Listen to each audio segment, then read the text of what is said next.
Good afternoon mga idol. Welcome back sa ating channel. Tayo po ngayon ay pumunta ng sa Magtaking na may ginagawang bypass road doon. Ating pupuntahan yon kung hanggang saan na ang natapos doon na paggawa ng bypass road. Na ating puntahan ngayon at alamin kung natapos na ba yung bypass road na yun.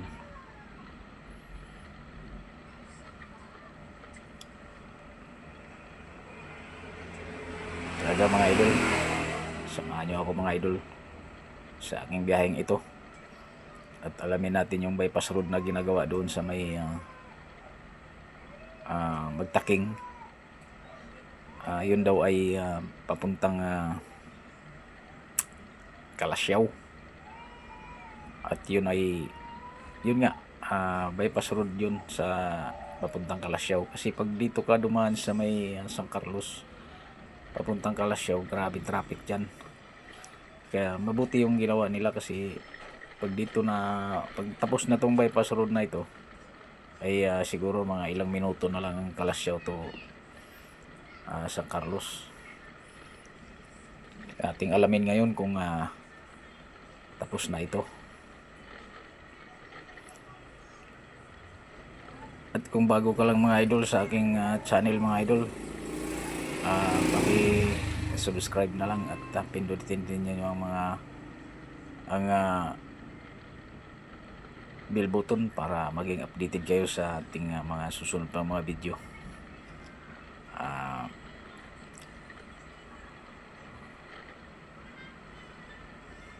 At dito tayo dumaan mga idol sa bayan ng Patakbo at papuntang Malasiki. At di na tayo abot ng Malasiki mga idol. Dito na tayo dadaan sa Pulong. Tapos lalabas tayo ng Dumpay, Barangay Dumpay. Tapos kakanan tayo dun sa papuntang paglabas natin sa Dumpay, kakanan tayo dun. At doon tayo papunta papuntang Magtaking. At puntahan natin yung ginagawang kalsada doon na bypass road.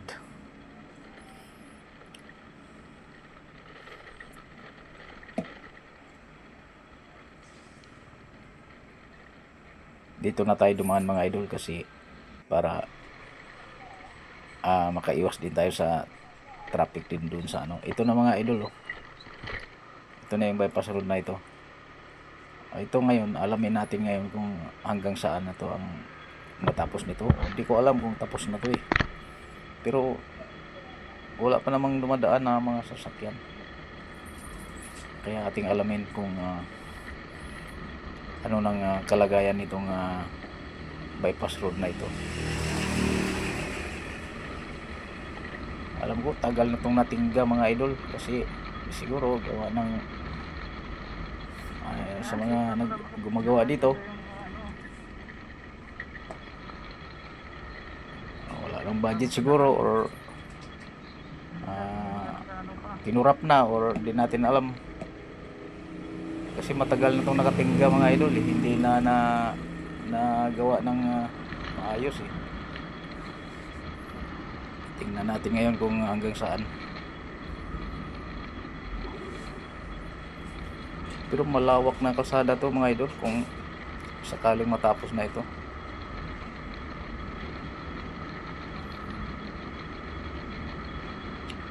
Ang ganda nga dumaan dito sakali pag natapos ito.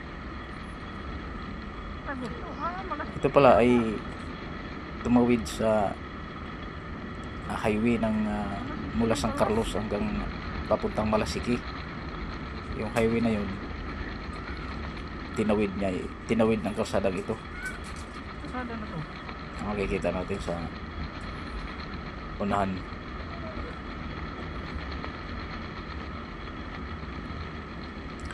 Tingnan mo mga idol ang ganda ng mga poste ng ilaw dito sa gitna parang ano na talaga yung organized na talaga ang ano nito, plano, pero parang hindi natin alam kung tapos na ito. Ito, tatawid tayo dito mga idol. Itong highway na ito papuntang Malasiki at San Carlos, bayan ng Malasiki at San Carlos. Ayan, mga idol, tatawid tayo. Ating puntahan ang kalsada dito.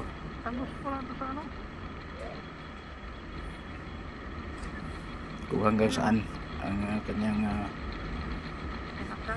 ang natapos dito. Ayun, isang poste mga idol. Ito, pinakahuling poste mga idol. Parang mukhang hanggang dito na lang yata eh. Hindi hindi pa nalagyan ng poste yata yung banda road. Pero alam ko hanggang dito na lang yata ito.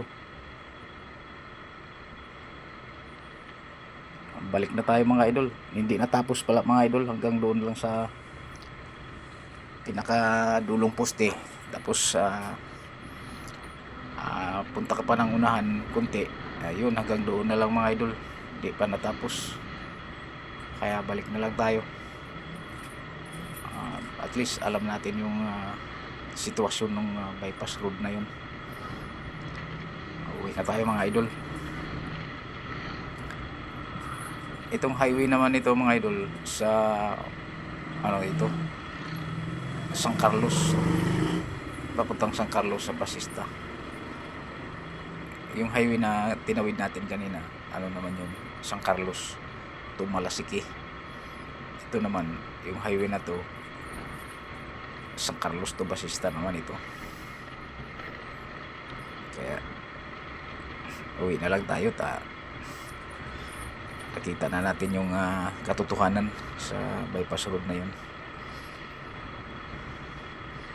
Pero okay yun pag natapos yun. Papunta kang Kalasyaw, dire-diretso na yun. Kasi kapag dito ka dumaan sa San Carlos to Kalasyaw, grabing traffic.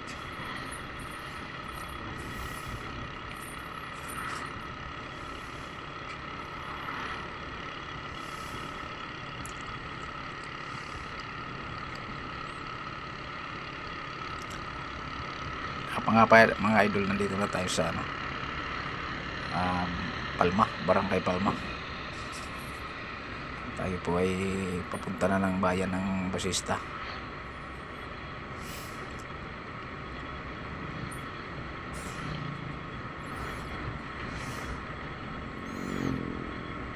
At siya nga pala mga idol, yung terminal pala ng tricycle dyan nga pala sa Basista, na kung saan ay kasama rin ako dyan sa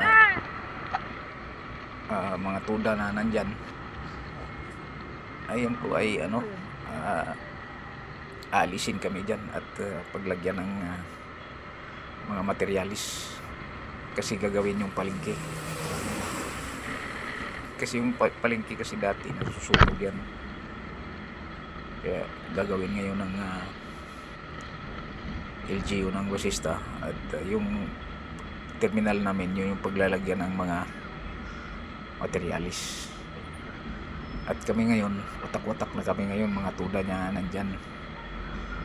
Hindi ko alam kung nandyan ka daw kami sa sa 7-Eleven, o hindi namin pa alam kung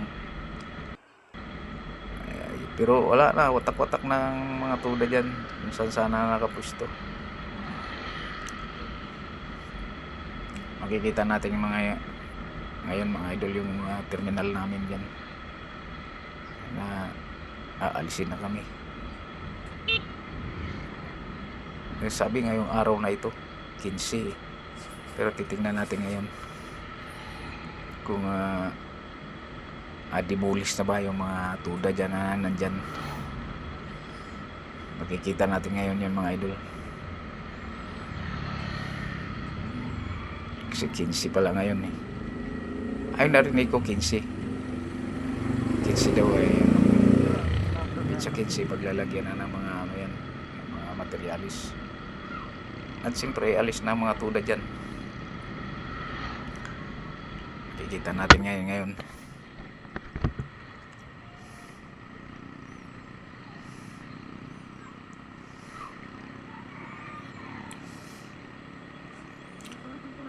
At lulukuhin natin yung katudan natin ngayon dyan mga idol.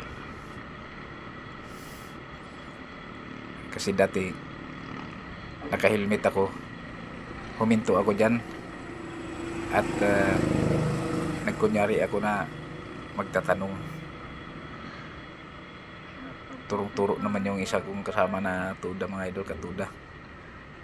Eh siyempre maayos naman yung pagtanong ko, maayos din yung pagsagot niya, pero natatawa ako eh. At nung nalaman ng kasama ko, isang kasama, tumawa na rin, ayun, nagtawanan, nabuking ako, kaya malis na ako. Turo siya lagi, turo siya ng turo sa ano yung tinanong ko, turong-turo siya. Ito mga idol, ito na yung terminal mga idol sa mga tricycle mga idol. Lulukuhin. Boss, saan yung papunta Malasike? Papunta Malasike? Punta ka na doon.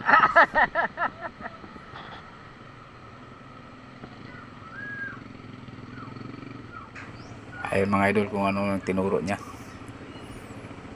At tayo patuloy mga idol, uwi na tayo. At dito na tayo sa bayan ng Basista at kakaliwa tayo dito sa kanto at pauwi na tayo.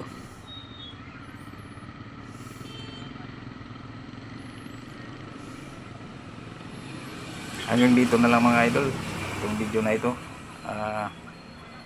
Naway salamat sa panonood mga idol. Ride safe mga idol.